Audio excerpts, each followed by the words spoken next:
नमस्कार, मैं रवि आसलीवाल। सकारात्मक खबरों में आपका स्वागत है। आप समाचार के चैनल न्यूज़ चैनल इसलिए देखते हैं ताकि आपको सूचना मिल सके, और अगर आप सूचना प्राप्त करना चाहते हैं तो आप हमारे चैनल को सब्सक्राइब कर सकते हैं। और यदि आपको ऐसे चैनल देखने हैं जिसमें सिर्फ किसी का अपमान होता हो, मन में गंदगी भरने का काम होता हो, और यदि आपको लड़ाई झगड़े की बहस में आनंद आता हो, तो हमारा चैनल ऐसी सुविधाएं नहीं देता है। इसलिए आप न्यूज़ के लिए, समाचारों के लिए हमारे चैनल को सब्सक्राइब कर सकते हैं। तो बढ़ते हैं खबरों की ओर। कोरोना के बीच राजस्थान के सीएम अशोक गहलोत ने कैबिनेट की बैठक में कई अहम ऐलान किए। राजस्थान में लॉकडाउन से प्रभावित 35 लाख जरूरतमंद परिवारों को 1,000 रुपये की अनुग्रह राशि एक बार और दी जाएगी, जो सामाजिक सुरक्षा पेंशन में शामिल नहीं है। सार्वजनिक परिवहन व्यवस्था को सोशल डिस्टेंसिंग सहित अन्य सावधानियों के साथ फिर से शुरू किया जाएगा। इससे राजस्थान में सिटी बस और ऑटो रिक्शा का संचालन शुरू हो सकेगा। वहीं 31 दिसंबर तक सेवा शुल्क एवं आर्थिक किराए की राशि एक मुश्त जमा करवाने पर ब्याज में 100% छूट आवंटित भूखंड पर गतिविधि शुरू करने के लिए दी गई अवधि में हुई देरी के नियमितीकरण पर लगने वाले प्रभार में भी छूट मिल सकेगी। वहीं राजस्थान निवेश प्रोत्साहन स्कीम 2019 के तहत पर्यटन, होटल और मल्टीप्लेक्स सेक्टर की इकाइयों को 1 वर्ष के लिए अतिरिक्त लाभ की मंजूरी दी गई है। राजस्थान बोर्ड ने कोरोना काल में विशेष परीक्षाओं के आयोजन के थोड़े दिन बाद ही मंगलवार को दोपहर 12वीं कला वर्ग का परिणाम घोषित कर दिया। कुल 90.70 परीक्षार्थी उत्तीर्ण हुए, जो पिछले साल से 2.70% अधिक है। एनडीए की परीक्षा की तारीख और को लेकर मानव संसाधन विकास मंत्री रमेश पोखरियाल ने छात्रों की चिंता दूर की है। जेईई मेन और एनडीए की परीक्षा 6 दिसंबर को घोषित की गई है, और जो छात्र दोनों परीक्षाओं में शामिल हो रहे हैं उनके बारे में शिक्षकों ने विचार विमर्श कर लिया है। छात्रों की चिंता करने की जरूरत नहीं है। वहीं राजस्थान हाई कोर्ट के अंदर राजस्थान विधानसभा के स्पीकर सीपी जोशी और सचिन पायलट की लड़ाई अब सुप्रीम कोर्ट पहुंच रही है। सचिन पायलट कैंप को राहत देने वाले राजस्थान हाई कोर्ट के फैसले को सुप्रीम कोर्ट में स्पीकर जोशी चुनौती देंगे। दिल्ली से सटे गाजियाबाद में सोमवार की रात बदमाशों ने एक पत्रकार पर गोली मारी थी, क्योंकि उसने 16 जुलाई को भांजी के साथ हुई छेड़छाड़ की शिकायत की थी। बुधवार को सुबह घायल पत्रकार ने यानी आज सुबह अस्पताल में दम तोड़ दिया। पत्रकार विक्रम जोशी पर गोली चलाए जाने के मामले में मंगलवार तक पुलिस ने 9 आरोपियों को गिरफ्तार किया था। वहीं चौकी इंचार्ज को लापरवाही बरतने पर सस्पेंड भी कर दिया गया था। महाराष्ट्र में कोरोना वायरस का कहर बरकरार है। इसके साथ ही बच्चों में कोविड से जुड़ी तरह तरह की बीमारियां देखने को मिल रही है। मुंबई के वाडिया चिल्ड्रन अस्पताल में अब तक करीब 100 बच्चे कोरोना पॉजिटिव है, जिनमें 18 बच्चे PMIS यानी paediatric multi system inflammatory syndrome का शिकार है। अब तक 2 बच्चों की इससे मौत भी हो चुकी है। PMIS नाम की नई और दुर्लभ बीमारी कोरोना इन्फेक्शन के वक्त या फिर थोड़े समय के बाद बच्चों में देखी जा रही है। वहीं गरज के साथ हल्की बारिश ने बुधवार सुबह तड़के दिल्ली NCR के कई हिस्सों को दहला दिया।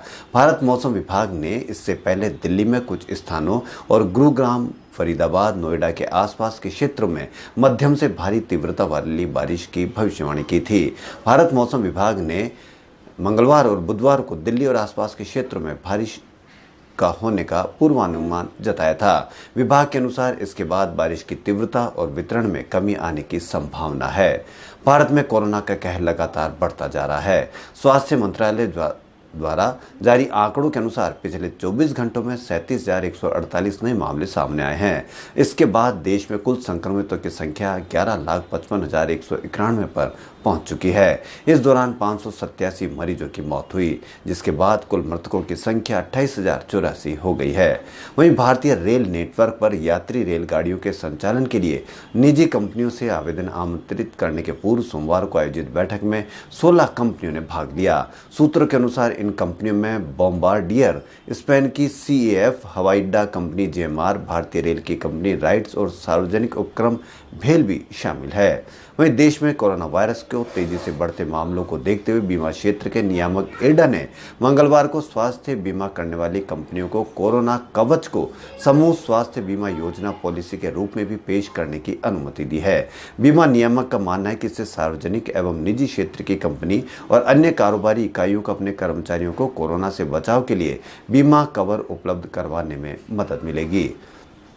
दिल्ली हवाई अड्डा प्राधिकरण ने पहुंचने वाले अंतर्राष्ट्रीय यात्रियों के लिए नवीनतम दिशा निर्देश जारी किए हैं। इस दिशा निर्देश को मंगलवार को जारी किया गया। इसमें कहा गया है कि सभी अंतर्राष्ट्रीय यात्रियों के अपनी लागत पर 7 दिनों के संस्थागत क्वारंटीन से गुजरना होगा। इसके बाद उन्हें 1 सप्ताह तक होम क्वारंटीन में रहना होगा। वहीं पश्चिम बंगाल में कोरोना संक्रमण का सामुदायिक प्रसार शुरू हो गया है। इसे ध्यान में रखते हुए सरकार ने सप्ताह में 2 दिन के पूर्ण लॉकडाउन करने का फैसला किया है। गृह सचिव आलापन बनर्जी ने सोमवार को बताया कि इस हफ्ते बृहस्पतिवार और शनिवार को पूर्ण लॉकडाउन रहेगा। अगले सप्ताह बुधवार के अलावा एक और दिन लॉकडाउन रहेगा, जिसका ऐलान अगले हफ्ते सोमवार को किया जाएगा। जैन विश्व भारती संस्थान में 2 दिवसीय कौशल विकास कार्यक्रम का आयोजन मंगलवार से प्रारंभ किया गया। कुलपति प्रोफेसर BR दुग्गड़ की प्रेरणा से आयोजित किए जा रहे इस कार्यक्रम के मुख्य विशेषज्ञ भगत फूल सिंह महिला विश्वविद्यालय हरियाणा के विनोद कुमार कक्कड़ ने कहा कि हमेशा सुनियोजित, समय प्रतिबद्ध तथा व्यवस्थित ढंग से प्रशासनिक कार्य किए जाने चाहिए। हमें अपनी योजना 1 वर्ष के लिए नहीं अपितु कम से कम 10 या 15 वर्ष की बनानी चाहिए। कार्यक्रम का संचालन मोहन सिंह ने किया। कार्यक्रम में विशेषज्ञ के रूप में भगत फूल सिंह महिला विश्वविद्यालय हरियाणा के विनोद कुमार कक्कड़ के अलावा केंद्रीय विश्वविद्यालय किशनगढ़ अजमेर के संयुक्त कुलसचिव डॉक्टर हरि सिंह परिहार रहे। वहीं बांसवाड़ा नगर परिषद सभापति जैनेन्द्र द्विवेदी ने कहा कि श्यामपुरा वन क्षेत्र वन संपदा, वन्य जीवों, पक्षियों और तितलियों की दृष्टि से बहुत ही समृद्ध है और इसका विकास मेरे चुनाव घोषणा पत्र का एक प्रमुख बिंदु है। ऐसे में इसे बहुत जल्दी ही राजस्थान का अनोखा और हाईटेक नेचर पार्क बनाएंगे। सभापति त्रिवेदी ने यह विचार सोमवार को वन विभाग और पर्यटन उन्नयन समिति और दक्षिण राजस्थान में पर्यावरण और पक्षियों के संरक्षण पर कार्य कर रहे वांगड़ नेचर क्लब के सदस्यों के साथ शहर के समीपस्थ श्यामपुरा वन क्षेत्र के भ्रमण के दौरान व्यक्त किए। इस दौरान नगर परिषद सभापति जैनेन्द्र त्रिवेदी, उप वन संरक्षक हरिकिशन सारस्वत, प्रशिक्षु IFS अभिमन्यु सिंह, ACF शेदा हुसैन आदि राजस्थान में पाई जाने वाली तितलियों पर पिछले 15 वर्षों से शोध कर रहे बटरफ्लाई एक्सपर्ट और वागड़ नेचर क्लब के सदस्य मुकेश पंवार, वन्य जीव विशेषज्ञ और पार्षद सज्जन सिंह राठौड़, पर्यटन उन्नयन समिति के सचिव हेमांग जोशी, क्लब के सदस्य और जनसंपर्क उपनिदेशक डॉक्टर कमलेश शर्मा और ख्यातनाम wild life photographer Bharat Kansara के साथ वन क्षेत्र में लगभग 2 किलोमीटर पैदल चले और यहाँ वन क्षेत्र में पक्षी, तितली और वन्य जीवों के संबंध में डेटा संग्रहण किए।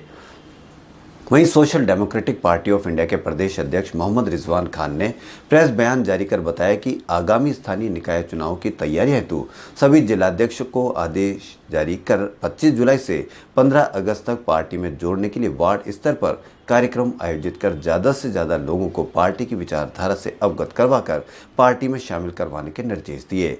मोहम्मद रिजवान खान ने बताया कि पार्टी के प्रदेश नेतृत्व द्वारा लगातार सभी जिला कमेटियों की आयोजित मीटिंगों में चुनावी तैयारियों पर चर्चा की गई और सभी को ज़्यादा से ज़्यादा लोगों को पार्टी में शामिल करने को कहा गया है। वहीं संयुक्त राष्ट्र संघ ने जयपुर की रुचि मेहता को चयन समिति राष्ट्र संघ द्वारा वैश्विक स्तर पर आयोजित एक वर्चुअल सुनवाई के लिए किया है। संयुक्त राष्ट्र संघ द्वारा आयोजित इस वर्चुअल सुनवाई में रुचि मेहता महिला और बालिका सशक्तिकरण पर अपने विचार रखेगी। इस सुनवाई के अध्यक्ष का संयुक्त राष्ट्र संघ की साधारण सभा के अध्यक्षता जानी मोहम्मद करेंगे। रुचि मेहता विकलांगों के कल्याण के कार्य हेतु विश्व प्रसिद्ध जयपुर फूड के निर्माता संस्था भगवान महावीर विकलांग सहायता समिति के कार्यकारिणी सदस्य और संस्था की IT सलाहकार है। खबरों में फिलहाल इतना। यदि आपको हमारा चैनल पसंद आए तो लाइक, सब्सक्राइब और शेयर अवश्य करें। धन्यवाद।